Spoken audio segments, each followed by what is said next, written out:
buenas tardes, un privilegio estar acá con todos ustedes. Mi nombre es Araceli Cepeda de Baires, formo parte de la Oficina de Enfermedades No Transmisibles en el componente de cáncer. En nombre del doctor Ronald Pérez, en nombre de la doctora Patricia Erazo y también del doctor Matías Villatoro, junto con la coordinadora Andrea Chacón del área de componente de cáncer, les damos la bienvenida esta tarde a esta teleconferencia. Tengo el honor de presentar y de tener acá a mi lado a nuestra colega, la doctora Carmen Elena Vargas. Ella es ginecóloga, mastóloga y además de eso ahora en este momento funge como coordinadora de la unidad de patología mamaria del Hospital Nacional de la Mujer. Es un privilegio para nosotros poder contar en este mes de octubre, el mes de la sensibilización en el autocuidado, en la prevención y en la detección temprana del cáncer de mama en todas las mujeres salvadoreñas.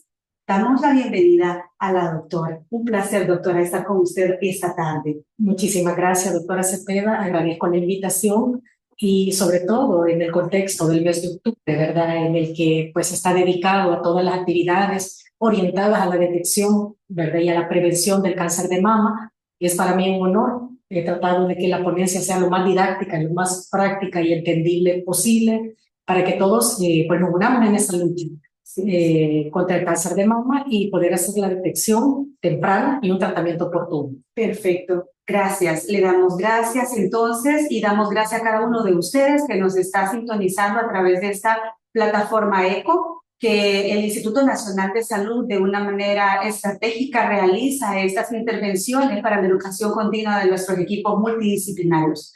En nombre del Ministerio de Salud, en nombre de nuestras autoridades, damos inicio entonces en este momento y cedo la palabra a la doctora con el tema tan importante que es factores de riesgo y detección temprana del cáncer de mama.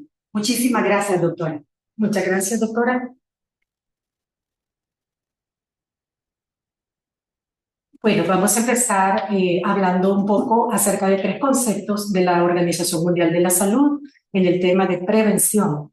Prevención primaria en el contexto del cáncer de mama. Esto se refiere a todas aquellas actividades o acciones de promoción, educación, fomento de la salud, así como la protección específica para la prevención de las enfermedades. Es decir, todas las actividades que se hacen orientadas a mejorar la calidad de vida en el aspecto de evitar el sedentarismo, un control nutricional adecuado, etcétera, para evitar las enfermedades crónicas degenerativas, incluyendo también el cáncer de mama. La prevención secundaria. En la prevención secundaria son todas aquellas actividades o acciones que están encaminadas a lograr el diagnóstico y el tratamiento temprano, con el fin de limitar los daños a la salud. Es sobre todo en este aspecto que pues, nos vamos a ampliar un poco para conocer estos métodos diagnósticos. Y en la prevención terciaria, pues acá ya habla sobre todas las actividades que se dirigen a la rehabilitación, a la reconstructiva, a la parte estética, a la parte psicológica de la paciente, que ha atravesado por pues el largo camino del tratamiento, diagnóstico y tratamiento de un cáncer de mama. Luego viene la reincorporación a sus actividades, al trabajo y a sus actividades familiares y sociales, pues que debe de nuevo ella retornar, ¿verdad?, a sus prácticas habituales. Respecto a los factores de riesgo, pues sabemos de que estos se dividen en 2 grandes grupos. El primer grupo son los factores de riesgo no modificables, lo que no podemos cambiar. ¿Qué es lo que no podemos cambiar? En primer lugar, pues ser mujer. Sabemos que el 99% de cáncer de mama aparece en la mujer.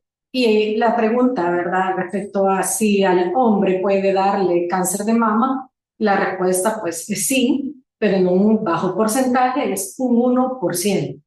En cuanto a la edad, pues sabemos de que con el incremento de la edad, algunos mecanismos reguladores de la división celular pueden verse afectados y arriba de los 50 años se incrementan todas las neoplasias. No solamente el cáncer de mama, sino que pues, en el caso del hombre también próstata, pulmón, etc. En cuanto a los factores étnicos, pues se considera que las mujeres blancas, anglosajonas y en Estados Unidos pues hay mayor incidencia de cáncer de mama. Sin embargo, el acceso a los métodos diagnósticos tempranos tiene mucho impacto en lo que es el resultado y el pronóstico de la enfermedad. En el caso, bueno, otro factor de riesgo no modificable es la menarquia temprana. Estamos hablando abajo de los 12 años. Y una menopausia tardía, es decir, arriba de los 50 años. Estos factores, la menopausia, pues como sabemos, es un factor heredado, ¿verdad? El promedio, según estudios de PESAL, al que se le retira la menstruación a las mujeres salvadoreñas a los 47 años. Pero tenemos aquellas mujeres que preguntarle a su madre a qué edad dejó de ver su menstruación, ahora dicen llegó a los 55 y pues de manera regular, pues casi que se cumple esa regla que pues también tendrá una menopausia tardía. Y recordemos de que menopausia temprana y tardía, estamos hablando de un largo periodo de exposición a lo largo de la vida a los estrógenos, lo cual incrementa el riesgo. Otro factor de riesgo, pues hoy muy mencionado en pacientes entre los 50 y los 60 años, es el tejido mamario denso. Pues antiguamente se decía, ¿verdad? O sea, tiene mamas de joven, la paciente lo relacionaba a algo positivo, ¿verdad? Pero pues ahora sabemos que no, se ha convertido en uno de los principales factores de riesgo porque el estándar de oro para la detección temprana sigue siendo la mamografía. Y cuando en la mamografía tenemos un patrón denso, estamos hablando de un patrón blanco, brillante, que oculta lesiones. Por lo tanto, hoy, pues, por hoy es uno de los factores más frecuentes. Ahora, algunas afecciones benignas de la mama también tienen su cierto riesgo. En el caso de las lesiones proliferativas con atipia, estas aumentan de 3.5 a 5 veces el riesgo de cáncer de mama. Y las lesiones sin atipia es un leve incremento de riesgo de cáncer de mama de 1.5 a 2 veces. En el caso del cáncer lobulillar y del carcinoma ductal, sí, el in situ, incrementa de 7 a 11 veces el riesgo de un cáncer invasivo. Estos son algunos de los factores de riesgo. Solo mencionar que la patología mamaria benigna ocupa aproximadamente 75 al 80% de toda la patología mamaria. Afortunadamente, pues es benigno, ¿verdad? La mayoría de la patología mamaria, pero un 25% pues corresponde a cánceres.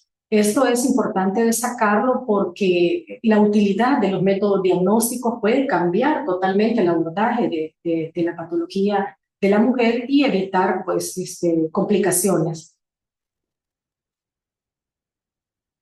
Tener antecedente personal de cáncer de mama aumenta de 3 a 4 veces el riesgo de padecer un nuevo cáncer en la mama contralateral o en otra parte del mismo seno.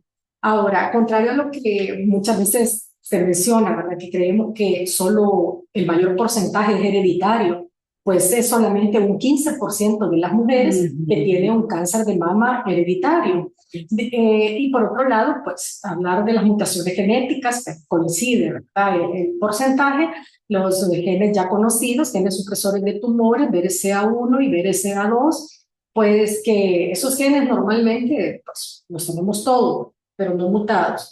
Entonces, ese es otro de los factores de riesgo. Afortunadamente, pues solamente estamos hablando de un 5 al 10%. Ahora, los factores de riesgo, los que sí podemos controlar, ¿verdad? ¿Qué podemos modificar? Pues, en primer lugar, evitar el tabaquismo. Se ha visto pues, que la nicotina sí causa un daño estructural al ADN y por lo tanto pues, puede predisponer a cáncer de mama.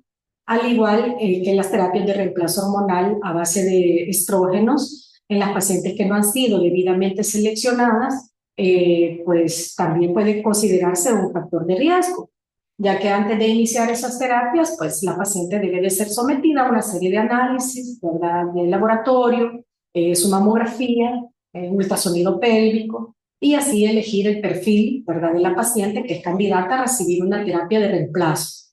Ahora, el alcoholismo, evitar el alcoholismo. Se ha visto también pues, de que el alcohol produce un metabolito que también produce daño estructural al ADN, predisponiendo a lo que es el cáncer.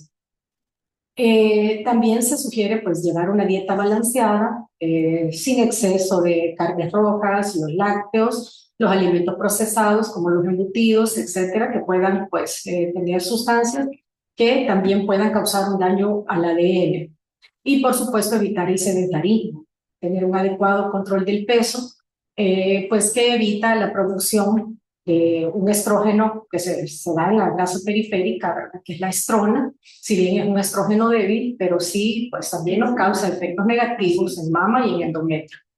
Entonces se recomienda pues llevar un estilo de vida saludable, control de peso, dieta balanceada, para evitar pues modificar lo que está a nuestro alcance hacer para no llegar a un cáncer de mama. A mí me gustaría, doctora, en esta parte, porque justamente es lo que sí podemos modificar, ¿verdad? Es muy importante esto y al mismo tiempo es un reto. A través de esta plataforma, en ese momento están enlazados una cantidad de colegas, habemos equipos multidisciplinarios, enfermería, médicos, desde los médicos generales a médicos con otras especialidades.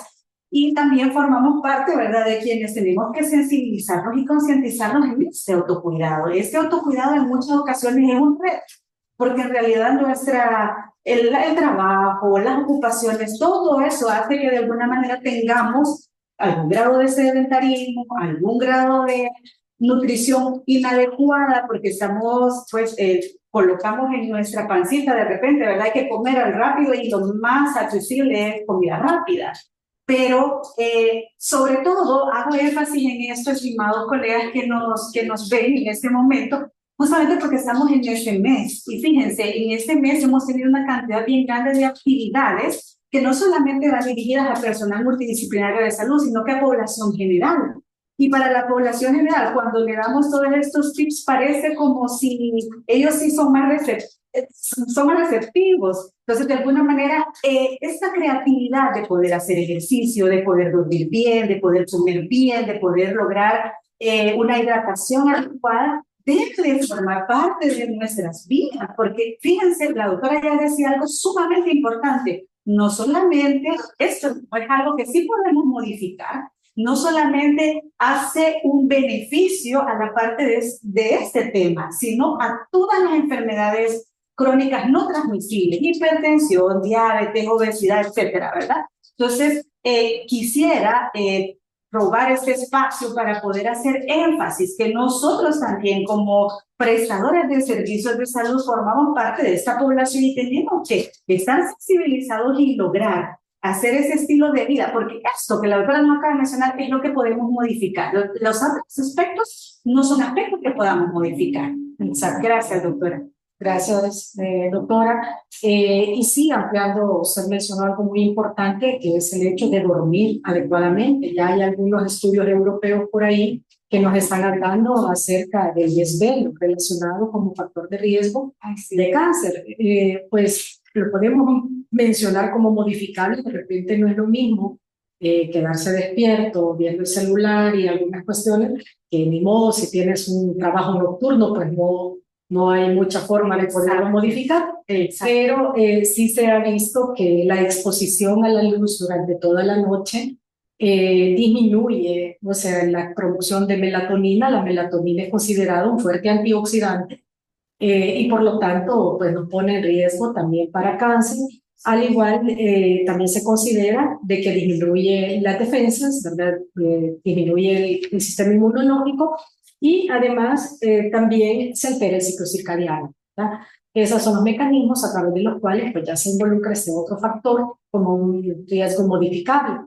Al igual, se está hablando también de algunas sustancias tóxicas, hace falta algún nivel de evidencia aún, pero respecto al disfenol A, ¿verdad?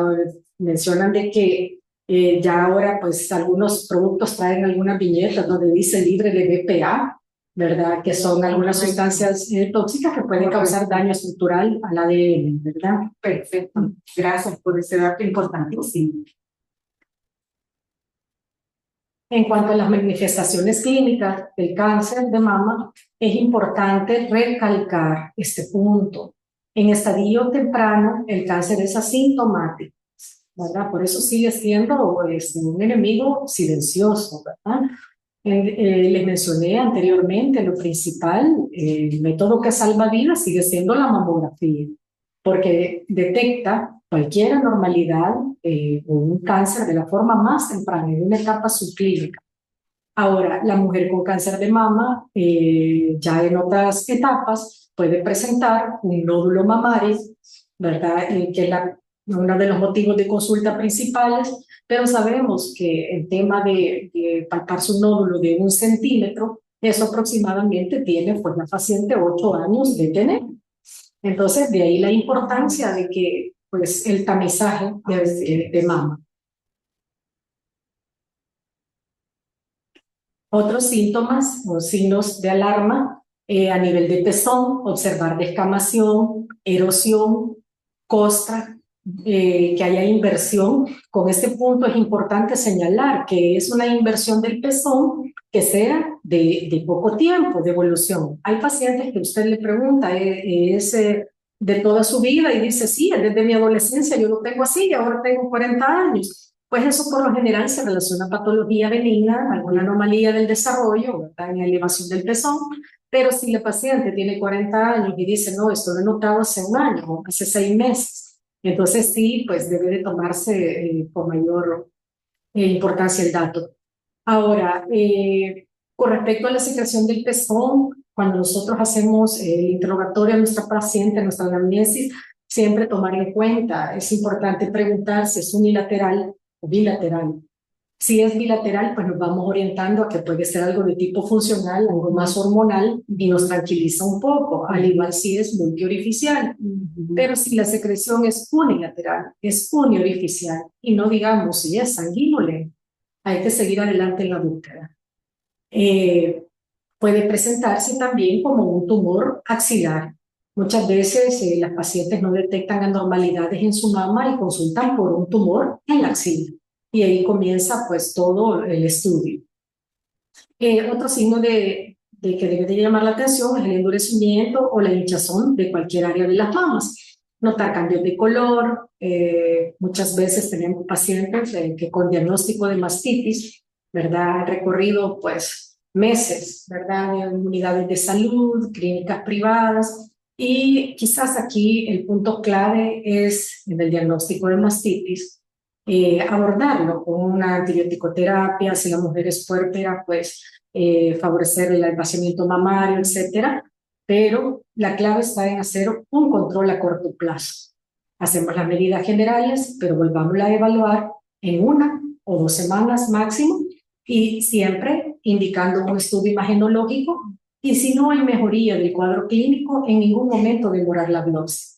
Recordemos de que el diagnóstico diferencial principal de la mastitis es el cáncer inflamatorio de la mama, el cual clínicamente es pues prácticamente indistinguible. Ahora, podemos notar un cambio en el tamaño o forma de las mamas. Sabemos que siempre hay una ligera asimetría, ¿verdad? La literatura nos dice que la mama izquierda es generalmente más grande que la derecha, y eso pues aprendemos a conocerlo, ya conforme vamos practicando nuestro autoexamen cada mes. Lo primero es identificar los aspectos normales para luego poder con facilidad identificar cualquier anormalidad que aparezca. Otro síntoma es pues, la sensación de pesadez, ardor y dolor en el seno. Quizás con esto, con el tema del dolor, las mastalgias, quizás una de las principales causas de consulta de la paciente, por lo general no se asocia a malignidad, ¿verdad? Empezamos indagando acerca del consumo de metilxantinas, cafeína, adecuado uso del sostén, ¿verdad? Si no encontramos la causa en esto, podemos establecer también causas extramamarias, pues sabemos que pues anatómicamente bajo el seno también tenemos lo que son los músculos, dolores neurálgicos, etcétera, que eso mediante la anamnesis y el examen físico más los estudios complementarios llegamos a esos diagnósticos. Bueno, aquí tenemos la Torre Eiffel, ¿verdad? Iluminada de rosa, Cada vez en el mundo se suman pues, más países, monumentos emblemáticos se iluminan de color rosa para recordar a todas las mujeres en el mundo que deben de realizarse su examen de tamizaje.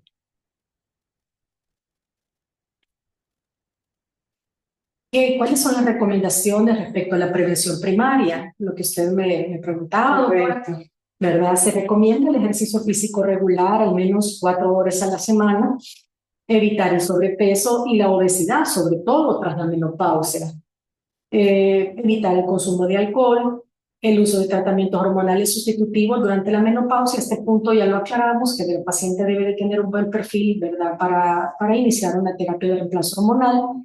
Y si existe la historia familiar de cáncer de mama, es conveniente que se pida el consejo genético. Esto es importantísimo.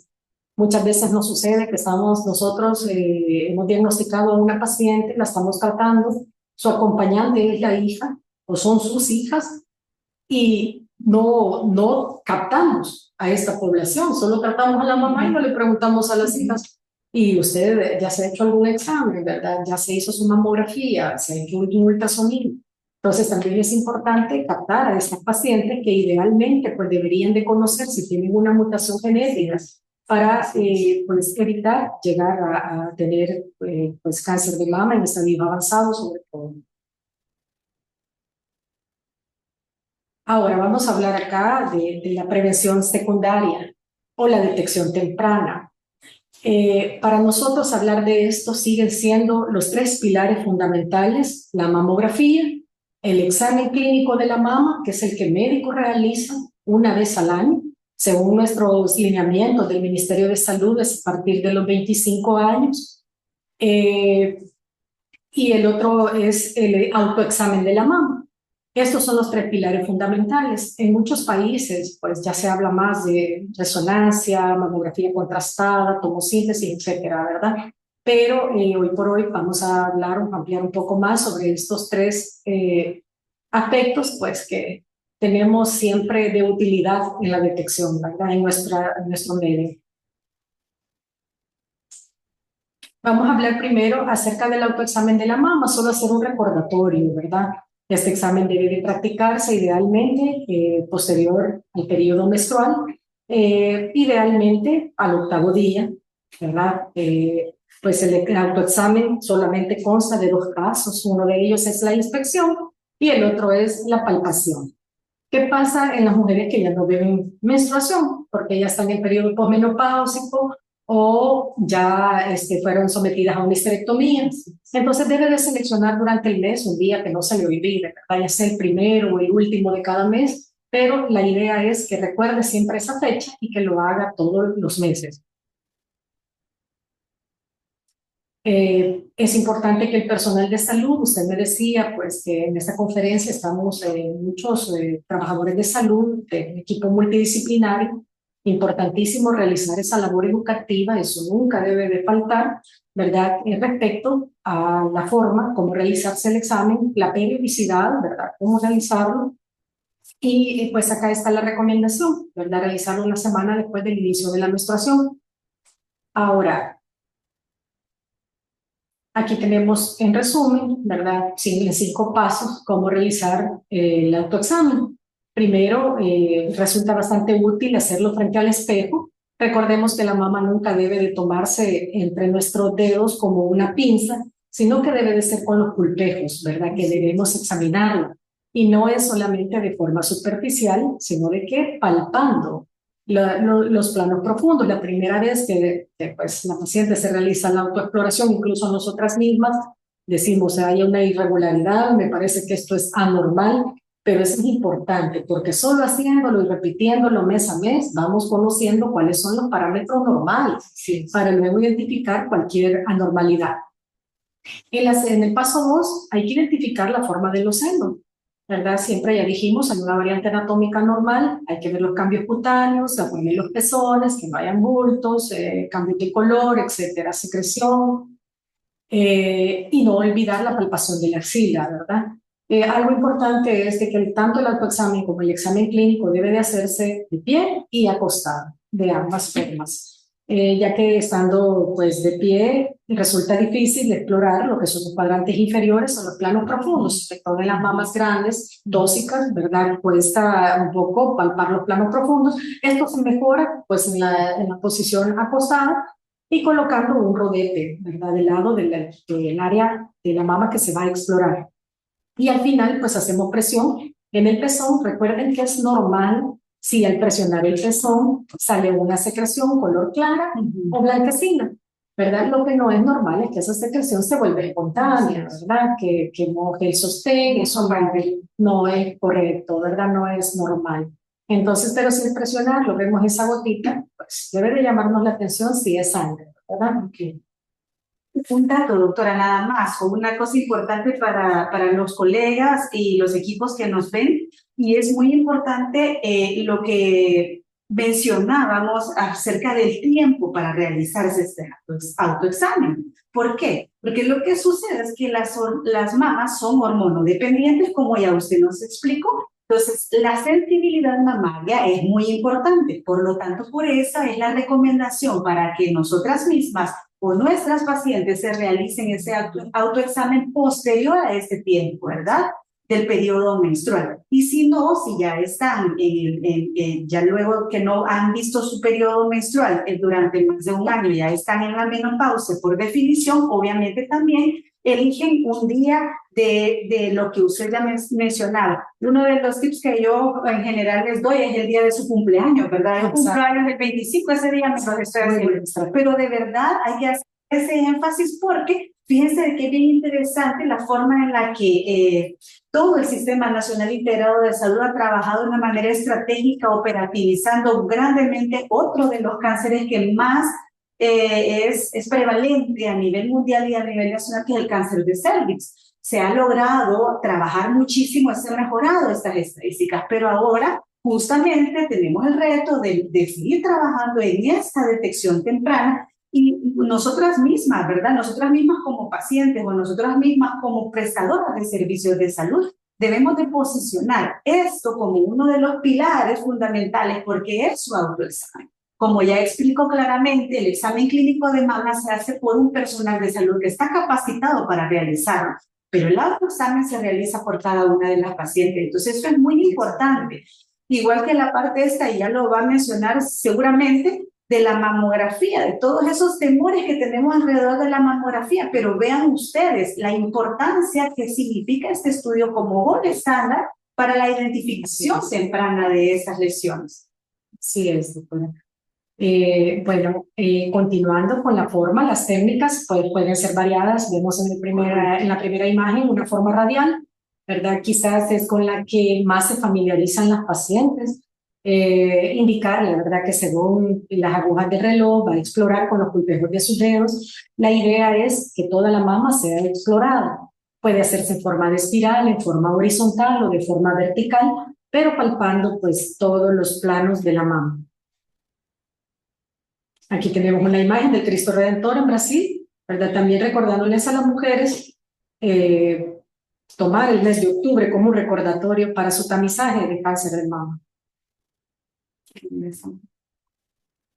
Ahora, en el examen físico, preguntarle a la paciente, el personal de salud siempre debe preguntarle a la paciente cuándo fue la última vez que se realizó su examen clínico de la mama. Usted bien mencionaba, doctora, la paciente está tan familiarizada y tantos avances en la prevención de cáncer de cervix que usted le dice, le habla a la paciente de la prueba y está totalmente familiarizada. Pero de repente le decimos, señora, pase por acá, vamos a examinar las mamas, pregunta, ¿pero por qué? Yo no vine a eso. ¿Y por qué me va a examinar las mamas? Cuando forma parte del examen clínico, cuando que debemos de hacer rutinaria. De una manera rutinaria. Entonces tenemos mucho trabajo por hacer en esta área, por lo que resulta importante explicarlo a la mujer detalladamente qué es lo que vamos a hacer, en qué consiste, para bajar su nivel de estrés y de ansiedad respecto al examen. Ahora, cuando se trate de un adolescente o una mujer con discapacidad, recordar que puede ser acompañada por su familiar o un trabajador de salud. Ahora, y siempre pues abordar al paciente explicándole los beneficios de realizar este examen.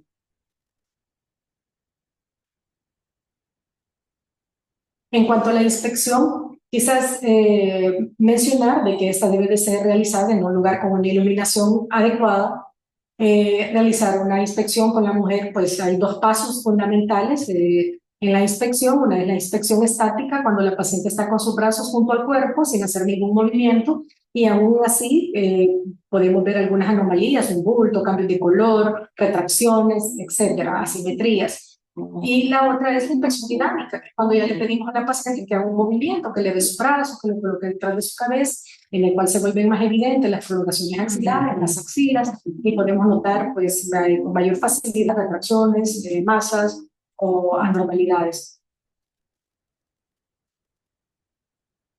Aquí tenemos pues los cuadrantes por cuadrantes, ¿verdad? Donde es la mayor incidencia de cáncer de mama. Tenemos que se presenta el 90%, prácticamente, bueno, perdón, el 50% se presenta en el cuadrante superior externo. La mayoría de las pacientes se quejan de dolor o de al palparse un bulto. La mayoría de masas se ubican en este cuadrante. Entonces es donde se encuentra mayormente concentrado el parénquima mamario, ¿verdad? En el resto de los cuadrantes pues podemos encontrar un componente más graso, pero el tejido propiamente glandular está concentrado a ese nivel, y así vemos por cuadrante, ¿verdad? La incidencia de tumores malignos. Ahora, lo que les mencionaba, unas imágenes acerca de la inspección estática. En este caso, pues podemos ver a la mujer con sus extremidades superiores, colgando a lo largo del tronco en una posición relajada. Podemos ver sus areolas, sus pezones, la coloración, ¿verdad?, de ambas mamas. No hay asimetrías, no hay retracciones, ni bultos evidentes. Y pues en la figura número 2 podemos observar los tubérculos de Montgomery. Esta es una pregunta habitual de las pacientes. En la areola ven unas pequeñas glándulas y muchas veces las relacionan con algo anormal, y pueden incluso a veces observan secreción y empiezan a querer como exprimir, ¿verdad?, esa área. Quiero ver qué sale, ¿verdad? Y es importante tranquilizarlas, explicarles pues que estas son glándulas sebáceas, ¿verdad?, que tienen una función beneficiosa pues en la glándula, y es un hallazgo normal. Ahora en la inspección dinámica le pedimos a la paciente que pues, suba sus brazos en el cuello, y se hace más evidente pues los hallazgos anormales.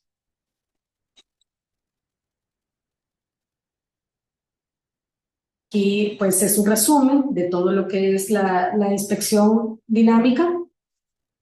Y ahora vamos a ver una serie de imágenes respecto a las anormalidades con las que nos podemos encontrar. Y tristemente, pues esta es nuestra realidad. Nuestras pacientes siguen llegando, en algunos casos, en estadios avanzados siempre, ¿verdad? Pero afortunadamente, pues en las primeras 5 causas de morbilidad de clínica de mama del Hospital Nacional de la Mujer, los hallazgos radiológicos anormales constituyen el cuarto motivo de consulta. Esto en alguna medida nos hace pensar que se está tamizando más, porque la paciente llega y dice, no, yo vengo, no supo nada, simplemente fui, me realicé mi mamografía y he salido correcto. Entonces, pero sí, eso pues hace 5 años más no lo veíamos. Hoy sí ya entra dentro de las primeras 10 morbilidades de la consulta de clínica de mama. Podemos observar en estas imágenes, en la primera pues vemos un bulto, evidentemente, un bulto. No vemos cambios de color, pero sí hay un tumor. En el segundo caso pues podemos observar un cambio de color que compromete pues prácticamente toda la mama, así como una masa, ¿verdad? Una masa que prácticamente ocupa el 50% de la mama. Hay eritema. Pues en este caso hay que hacer diagnóstico, ¿verdad?, a través de biopsia, y descartar un cáncer inflamatorio de la mama.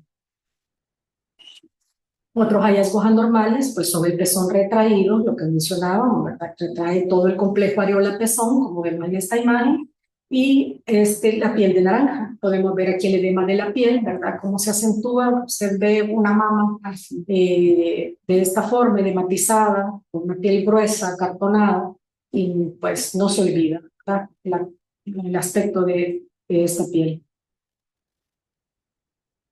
Aquí pues podemos ver también el eritema, ¿verdad?, que compromete pues casi todo el volumen de la mama. Y en este caso pues tenemos una enfermedad de Payet, que forma parte de una variedad de los cánceres in situ, que por lo general también hay que descartar que no esté asociado a un cáncer invasor en el resto de la mama, pero que es otra causa que muchas veces nos encontramos con que esta paciente ha sido manejada con esteroides, con cremitas, de uso tópico, y pues prácticamente acá el pezón ha desaparecido. Hay una pérdida completa de zona anatomía. Entonces, lo que mencionaba respecto al control a corto plazo, va a indicar un manejo inicial, pero el control es muy importante porque ahí es donde podemos determinar si hay mejoría clínica o no y ver si pasamos a otra parte, ya sea otra especialidad o referir a la paciente oportunamente, sin causar tanta demora. Ahora acá también podemos ver en esta imagen una retracción más una lesión exofítica, ¿verdad? Aproximadamente en el radio 11 de la mama derecha. Pues signo de malignidad, ¿verdad? Igual aquí vemos la secreción, lo que mencionaba, esta secreción si es patológica, a ver si es unilateral, es hemorrágica. Lo indicado acá, pues buscar, ¿verdad? Siempre dentro del ducto, si hay alguna lesión papilar, ¿verdad? Que amerite estudio. Y como medida inicial, pues se toma una impronta. La impronta es un examen sencillo, no es nada más que tomar una laminilla, colocarla en esa secreción, hacer un frotis y enviarla al patólogo para que nos reporte, pues, su estudio, su análisis citológico. Aquí solamente recalcar, ¿verdad? La forma como debe de palparse la mama. Esto ya lo vimos.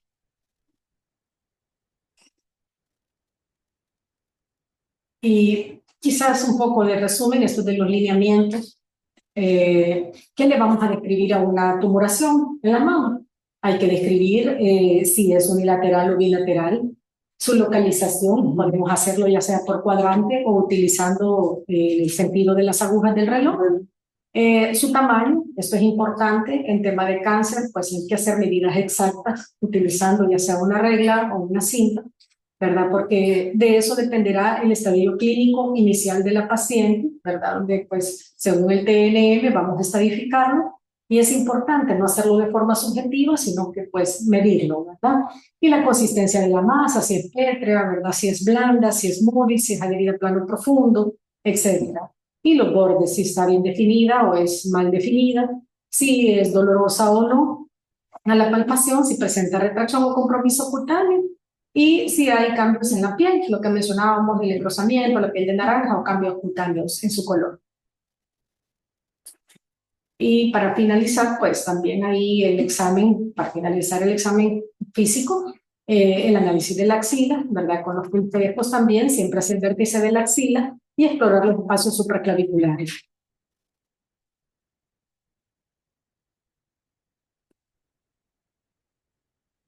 Aquí tenemos el obelisco en Buenos Aires, también sumándose al recordatorio.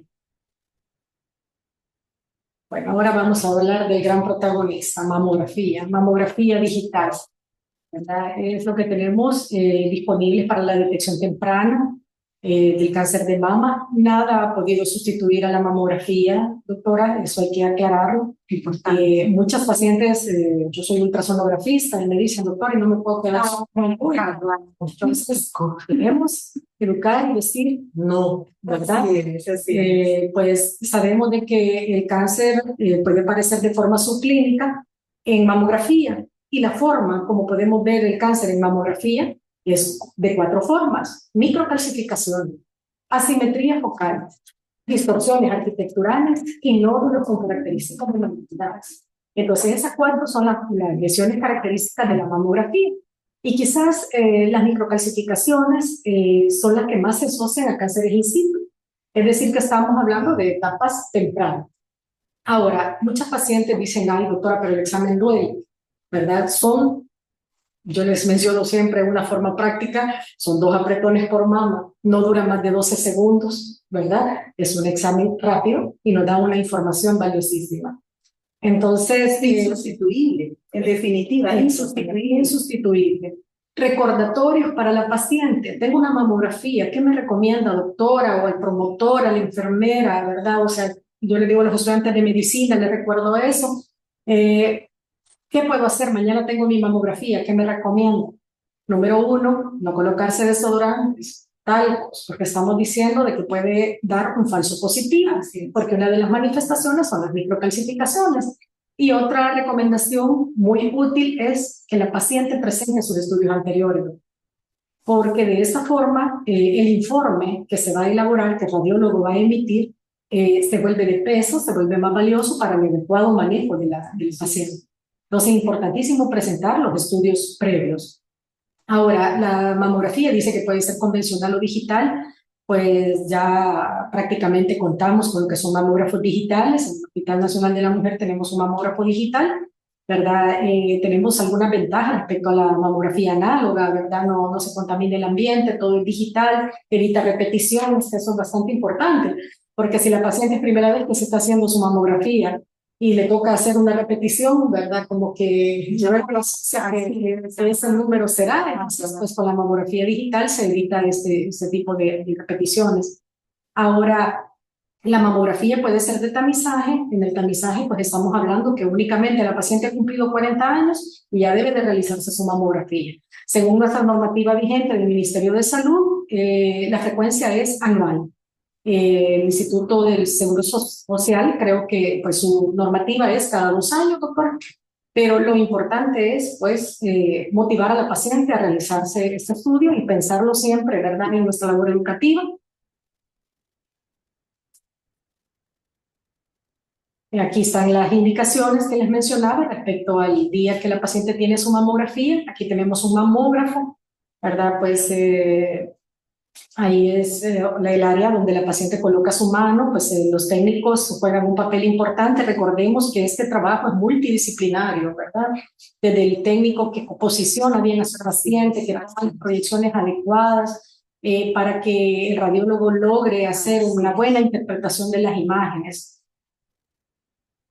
Y podemos ver en este caso una estación, vemos un monitor a través del cual pues son monitoreadas todas las imágenes. Ya no tienen que ser impresas, sino que todo pues digitalizado.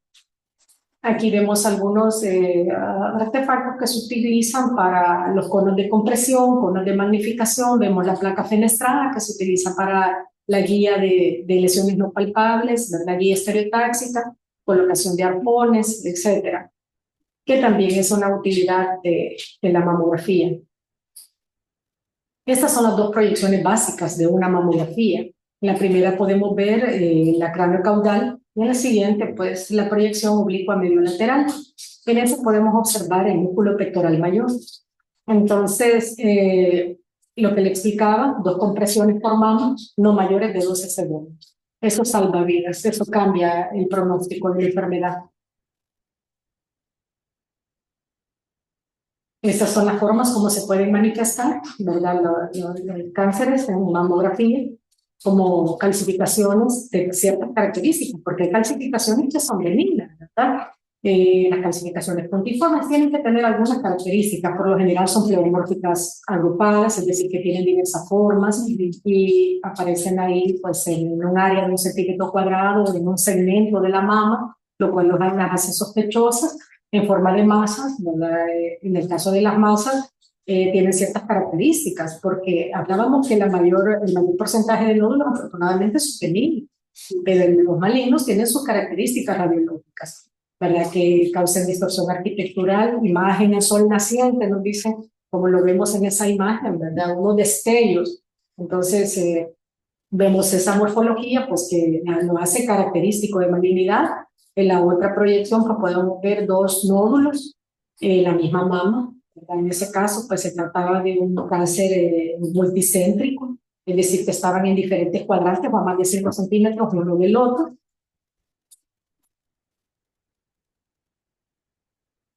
Y esta es la imagen de una asimetría focal. Quizás aquí detenerme un poco en el manejo de las asimetrías.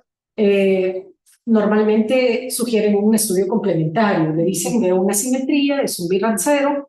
Asimetría focal es que lo vemos solo en una de las proyecciones, ya sea en la cráneo-caudal o en la oblicua medio-lateral, ¿verdad? Nódulo es todo lo contrario, es la que vemos en ambas proyecciones, pero la asimetría focal la vemos ya sea solo en la cráneo-caudal o solo en la medio-lateral oblicua.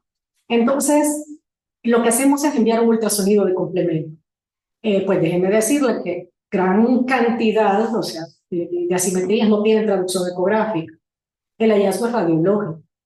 Entonces, si obtenemos un ultrasonido negativo en una asimetría focal, no significa que la paciente no tenga nada. Debemos de ampliar el estudio imagenológico mamográfico. Y hoy por hoy lo que tenemos novedoso es tomosíntesis, ¿verdad? Que se habla que es una mamografía prácticamente en 3 dimensiones. Una de las indicaciones principales de la tomosíntesis es justamente esta, las asimetrías. Resulta increíble cómo nos da un panorama desde el plano más superficial hasta llegar al pectoral y esclarece este tipo de diagnósticos, ya sea aumentando el nivel de sospecha y confirmándonos que hay un área sospechosa o descartando. Entonces, pues ya tenemos también en el Hospital Nacional de la Mujer cuenta con un equipo pues ampliado a tomosíntesis que ha permitido evitar llevar a muchos pacientes a una biopsia innecesaria y se ha descartado alguna patología solo haciendo uso de los métodos imagenológicos, que es lo ideal. Excelente. Ahora, esto es lo que mencionábamos, ¿verdad? Calcificaciones pleomórficas agrupadas. Aquí pues están asociadas prácticamente a un área extensa de distorsión arquitectural. Vemos cómo tienen diferente morfología. De repente para categorizar, ¿verdad? Decimos alta sospecha al BIRAT 4C y decimos alta sospecha al BIRAT 5. Yo leía un artículo de una sociedad argentina de mastología donde decía a la imagen, al BIRAT 5 no le podemos llamar también alta sospecha, sino que llamémosle característico de malignidad. Entonces esta lesión que estamos viendo acá, ¿verdad? Irregular, con distorsión marcada de la arquitectura mamaria, diferentes tipos de calcificaciones pleomórficas asociadas, pues esta imagen es característica de la malignidad de un BIRAT 5.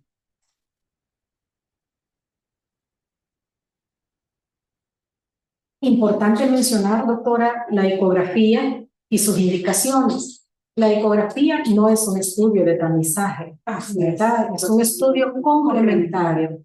Cuando la mamografía sí lo requiere, en las mujeres mayores de 40 años y en las pacientes menores de 40 años, pues con síntomas mamarios, la indicación es de ecografía mamaria.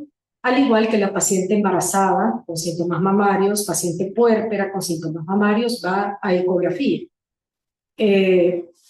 Quizás mencionar también, doctora, el uso de la mamografía contrastada, que también es novedoso, que tiene una sensibilidad pues bastante alta y bastante similar a la resonancia, doctora, se está usando mucho, ¿verdad?, como alternativa para los países donde el acceso a una resonancia por tema de costos pues es un poco más difícil. La mamografía con contraste pues también ha venido a solventar, nosotros tuvimos la oportunidad de tener una capacitación, ¿verdad?, por algunos radiólogos mexicanos que llegaron a hacer algunos estudios allá en el hospital y pues los resultados fueron pues, bastante específicos, doctora, guardando por buena correlación con la clínica, con biopsia, ¿verdad?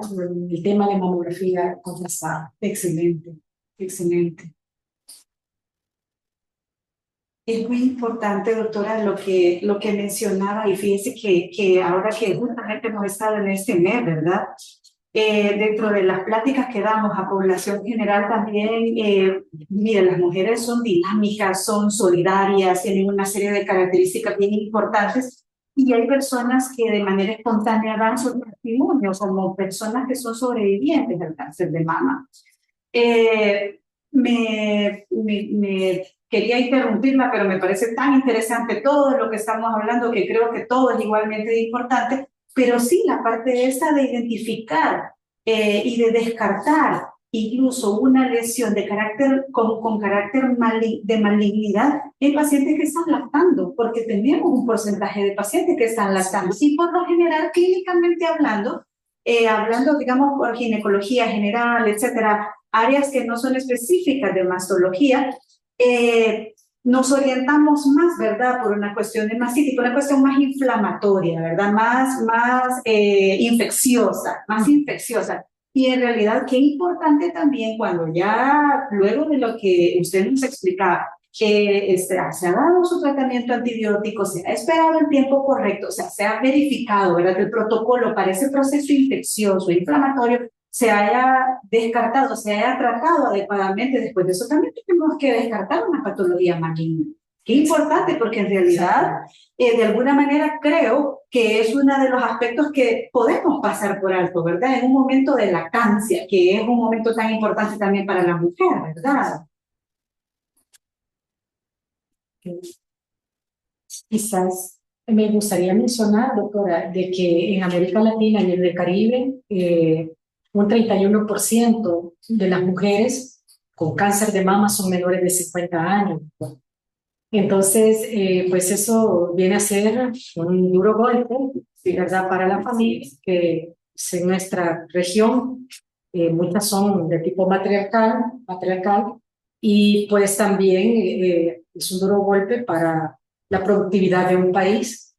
Entonces, importantísimo, ¿verdad?, tomar medidas oportunas. La Organización Mundial de la Salud le ha apostado en su nueva estrategia para disminuir la incidencia del cáncer, la prevención, número uno, la detección temprana y el tratamiento oportuno, por supuesto. Claro, claro, no, importantísimo. La realidad es que parte de los retos que tenemos, justamente, en primer lugar, desde el punto de vista individual, ¿verdad? Como corresponsables de nuestra salud, en segundo lugar, desde el Sistema Nacional Integrado de Salud, justamente implica esta parte de la sensibilización y la concientización y la detección temprana, porque igualmente tenemos, ¿verdad?, el hecho de que las edades con las cuales están relacionadas, aunque ya sabemos que a partir de los 50 años la prevalencia es más alta, pero sí, estos factores de riesgo que muchas veces podemos modificar también se relacionan con estas posibilidades de que personas más jóvenes puedan debutar con cánceres de mama, ¿verdad?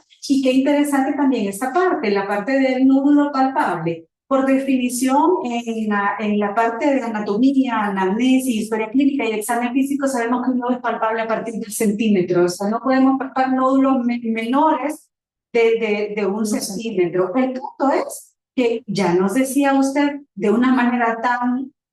¿Qué significa? Si una persona se palpa esto, significa que tiene esa parte, ese tiempo, esa brecha, toda esa cantidad de esos años que ya paulatinamente esa condición fue increciendo. Entonces es extremadamente importante.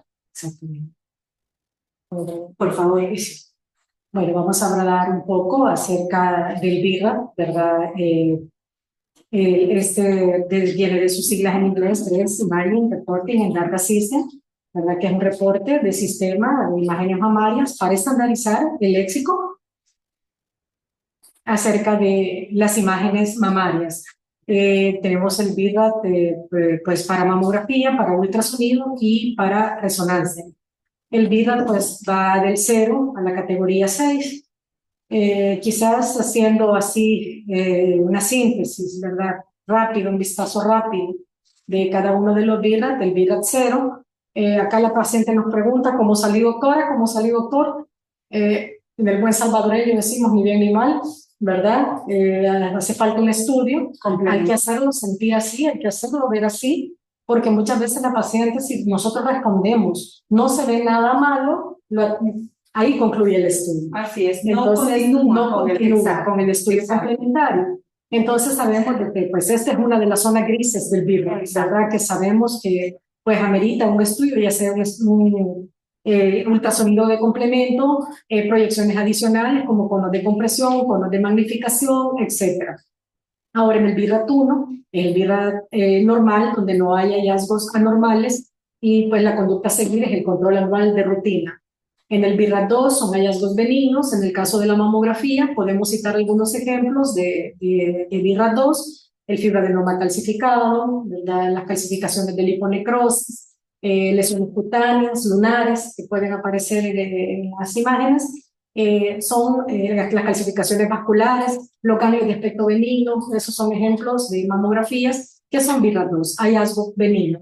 La conducta a seguir, pues control anual de rutina.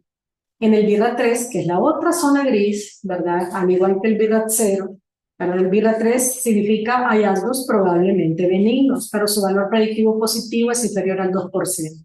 O sea que le vamos a responder a nuestra paciente, la posibilidad que sea malo es inferior al 2%. Importante, doctora, mencionar, todo fibroadenoma visto por primera vez en la vida en ultrasonido es un BIRAT 3. No sabemos cómo se va a comportar en el tiempo. La conducta a seguir es un seguimiento cada 6 meses durante 2 años. ¿Verdad? En 2 años, si la lesión permanece estable, no hay cambios, pues pasa a ser un BIRAT 2, se recategoriza y vuelve a sus controles habituales, ¿verdad? Pero el BIRAT 3, tanto mamográfico y ultrasonográfico, implica un control estricto en 6 meses. Ahora, ya la quinta edición del BIRAT hace una subdivisión, ¿verdad? Ya que pues el margen de sospecha entre el BIRAT 4 y el BIRAT 5, ¿verdad? Casi que oscilaba entre el 2 y el 95%, fue por eso que se creó pues esta subdivisión, en el cual en el 4 habla de una sospecha baja, en el cual su valor predictivo positivo es del 2 al 10%, en el 4B una sospecha intermedia de malignidad, que va pues de ya del 50%, del 10 al 50%, del 10 al 50%, y el BIRAT 4C, que es una alta sospecha, en el cual va del 50 al 95%. Y ya en el BIRAT 5, pues lo que le mencionaba, la imagen es característica de malignidad, su grado de sospecha es arriba del 95%.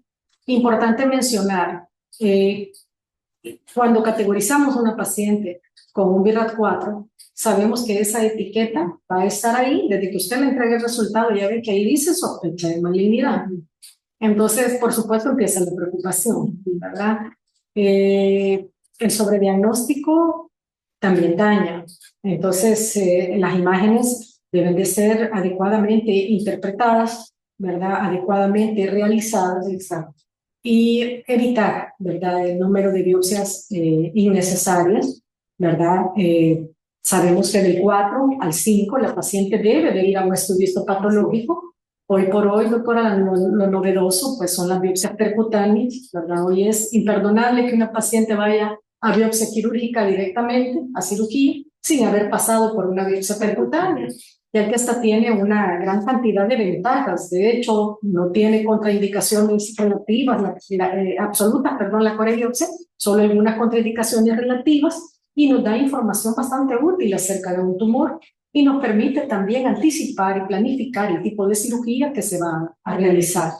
Ahora, en el caso del BIRAT 6, estamos hablando que es una paciente con un diagnóstico histopatológico ya conocido de cáncer de mama y encontramos un nuevo hallazgo.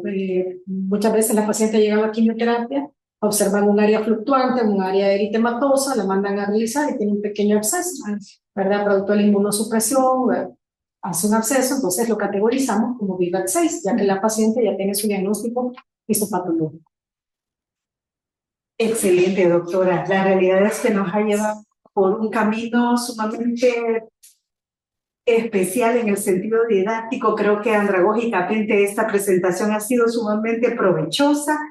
Me gustaría saber, y bueno, espero que acá hayan algunos comentarios, algunas preguntas, algo que quisieran los colegas que nos están sintonizando, que podamos discutir. Y también me gustaría saber si usted, para finalizar, pudiera darnos un mensaje clave a nosotros, tanto como personal de salud como parte de esa población, ¿verdad? Que debe de tener su corresponsabilidad de autocuidado. Y me gustaría que lo pudiera compartir con quienes nos acompañan al final de los comentarios o de las preguntas que nos hayan hecho. Muy bien, muchísimas gracias, doctora. De verdad que un privilegio. Ahí estamos, ahí todos agradecidos. Gracias a usted. Voy a tratar de poder compartir con ustedes algunos de los mensajes que hemos recibido. Las mayorías son felicitaciones, doctora. La verdad que es muy satisfactorio. Quería también, por parte de Wendy Miller, nos dice buenas tardes, gracias a los coordinadores y a los excelentes ponentes presentes por el Instituto Salvadoreño de Bienestar Magisterial. Gracias por estar con nosotros. Nos gustaría también leer algunos otros comentarios. Están pues agradeciendo, felicitando. Creo que esa es una estrategia y es un compartir bien productivo porque nos hace, de verdad que nos hace aprender más cada día. Tenemos varios colegas pues enlazados de diversas partes de nuestro país, de Nueva Esparta, en La Unión, de Nueva Concepción.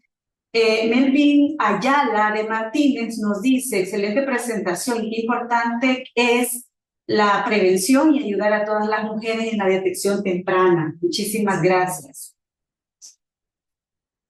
Presente en la Unidad de Salud Intermedia de Apopa, excelente ponencia, muchísimas gracias. Están felicitando. Y hay una solicitud de opinión. ¿Qué opina de indicar mamografía en menores de 40 años con antecedente familiar de cáncer de seno? Y esto es bien importante. Yo iba a interrumpir al respecto de eso, pero como le digo, me parece que todo es tan importante.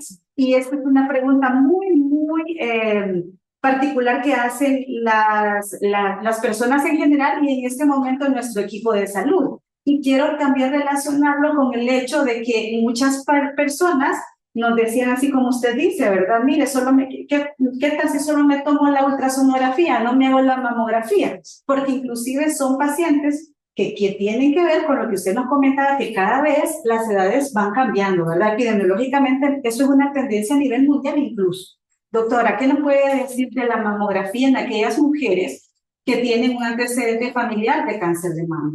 Importantísimo, doctora. Sí mencionamos la mamografía de tamizaje, hablamos de la edad, de los 40 años. Exacto. Pero sí, en la paciente que tiene un antecedente familiar de cáncer de mama, en ese caso ya no es un tamizaje, es una mamografía diagnóstica.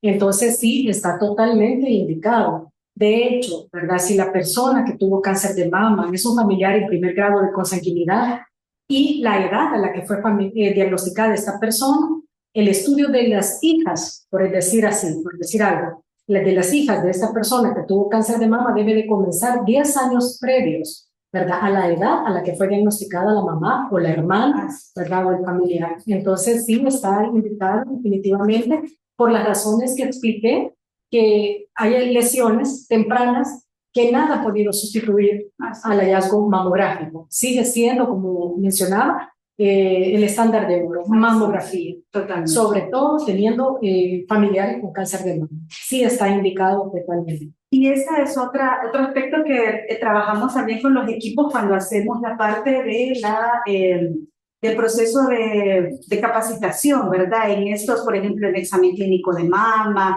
en la promoción del autoexamen.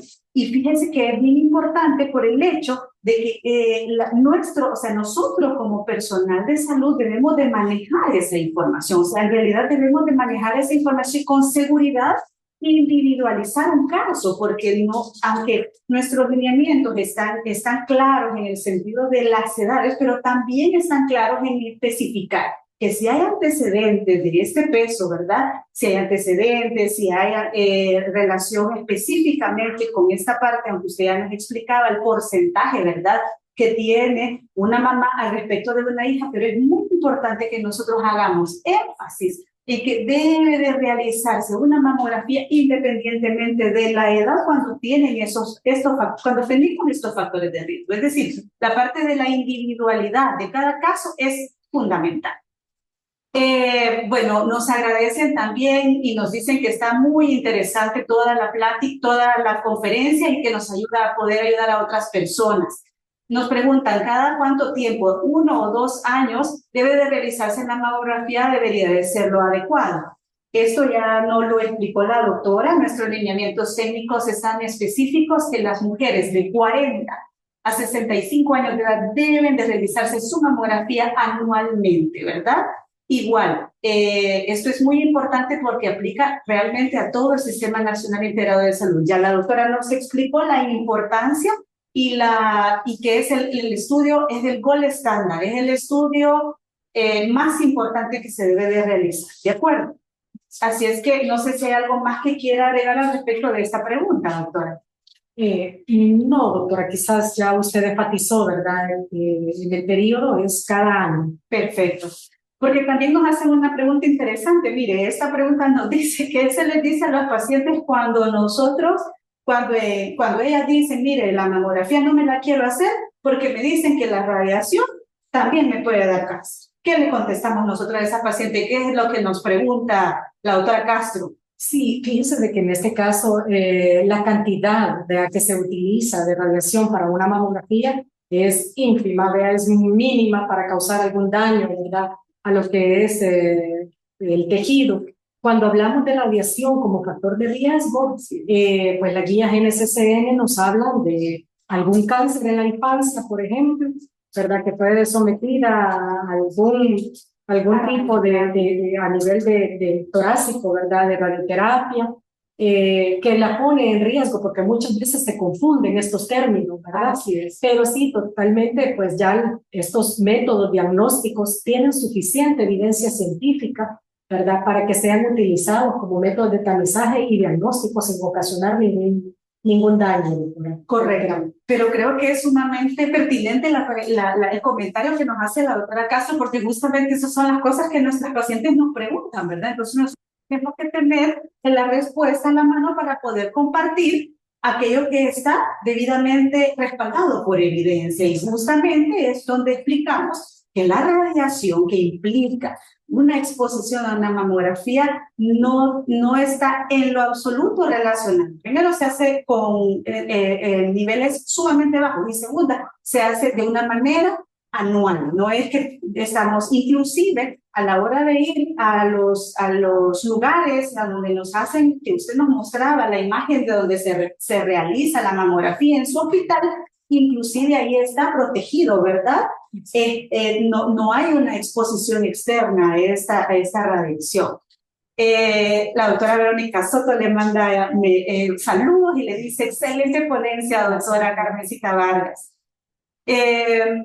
La recomendaría, nos menciona la doctora Castro, que las pacientes hagan ambos estudios, ultrasonografía y mamografía, ya que ahora es una recomendación de la Sociedad Americana de Radiología. Sí, doctora, es correcto. Es correcto, doctora Castro. Es correcto. Ahora ya no, o sea, ya no hablamos de pacientes sin riesgo, como se hablaba pues en la antigüedad. Hoy se habla de pacientes de riesgo promedio y pacientes de alto riesgo. De alto riesgo. No hay pacientes sin riesgo. Entonces podemos dividir los screening en un screening para pacientes de riesgo promedio y el screening para pacientes de alto riesgo. En el screening para los pacientes de alto riesgo hacemos uso de todo lo que tenemos para diagnóstico. Llámese mamografía, tomosíntesis, resonancia, ¿verdad? Estudio genético, etc. Entonces sí está indicado, doctora. El doctor William López nos pregunta, ¿existe beneficio alguno que las personas recién diagnosticadas con cáncer de mama se acompañen por equipos de cuidados paliativos? Pues al menos dentro del hospital, el equipo de cuidados paliativos en la parte temprana no tiene como mucha participación, digámoslo así, ¿verdad? Pero sí, ya al momento que la paciente es diagnosticada, ¿verdad? Y estadificamos, ¿verdad? Clínicamente, en qué etapa está, pues ya se hace uso pues, de los servicios del equipo de cuidados paliativos. Dicho sea de paso, son enormes los esfuerzos, ¿verdad? Que han hecho para formar este equipo dentro del Hospital Nacional de la Mujer. Falta mucho por hacer, pero sí ya forma parte del manejo multidisciplinario que estaba como en deuda con la paciente, el fortalecimiento de ese equipo. Pero sí, me encanta que ya todos estemos en este conocimiento, que el manejo de la patología mamaria es multidisciplinario, doctora, y ninguna actuación es menos que la de otra disciplina. La actuación del psicólogo, del psiquiatra, del técnico que toma la mamografía, del radiólogo, del mastólogo, del oncólogo, ¿verdad? Todo juega un papel importantísimo, cada persona del equipo da lo mejor, ¿verdad? En lo que le toca hacer para el manejo de la paciente. En la integralidad de la atención a nuestras pacientes, definitivamente, ¿verdad? La parte de cuidados paliativos es fundamental. Y justamente como usted ya nos lo mencionaba, está desde el inicio, desde el diagnóstico, porque desde ahí es que nosotros iniciamos igual como usted dice, ¿verdad? ¿Qué pasa cuando me explican a mí, mira, tiene este resultado? Yo ya empiezo a estar ansiosa, a tener miedo. Entonces, toda esta dinámica en realidad definitivamente debe de ser abordada con un abordaje integral. Entonces, sin lugar a dudas, los equipos de cuidados paliativos forman parte fundamental de todo el abordaje integral de esta condición y de todas las condiciones crónicas no transmisibles, ¿verdad? Sí. Perfecto. Bueno, agradecemos a todos, ¿verdad? Y cerraríamos con el mensaje que yo le pedía a la doctora que nos pudiera dar para ya un mensaje final. La realidad es que creo que ha sido una jornada sumamente productiva, de verdad que le agradecemos muchísimo su tiempo, el espacio, el poder compartir con todos. Agradecemos al Instituto Nacional de la Salud por estas oportunidades de educación continua de los equipos multidisciplinarios. Y de verdad, doctora, que quiero agradecerle y dejar en usted las últimas palabras de cierre, porque ha sido de verdad fructífero. Muchísimas gracias. Sí, pues muchas gracias, doctora. No quiero dejar pasar el último comentario, doctora, donde nos dicen buenas tardes desde Chalchuapa. Nos refuerza esta información para continuar en la prevención y la detección temprana. Sería bueno una línea directa para consultar la gestión de la atención oportuna. Entonces hablamos de 3 pilares fundamentales: autoexamen de la mama. Resulta importante que cuando el equipo se capacita, ¿verdad?, en el examen clínico de la mama, cuando usted se lo practica a la paciente, usted le va explicando lo que va haciendo y la paciente lo toma como propio, porque son los mismos pasos que ella va a hacer en su autoexamen. Y luego viene pues la mamografía, ¿verdad?, donde explicamos todo lo que les mencioné. Son 2 apretones, romper esos mitos, ¿verdad?, donde dicen, oh, que me dolió muchísimo, que esto, que explicar, ¿verdad?, que son unos segundos, ¿verdad?, para la utilidad que el examen tiene. Todo aquel que ha visto una paciente con cáncer de mama, ya sea en su familia, en su ambiente laboral, ¿verdad?, no digamos una amiga, un familiar cercano, puede darse cuenta de lo doloroso, ¿verdad?, que es el tema de esta enfermedad y lo diferente que puede ser una detección temprana, doctora.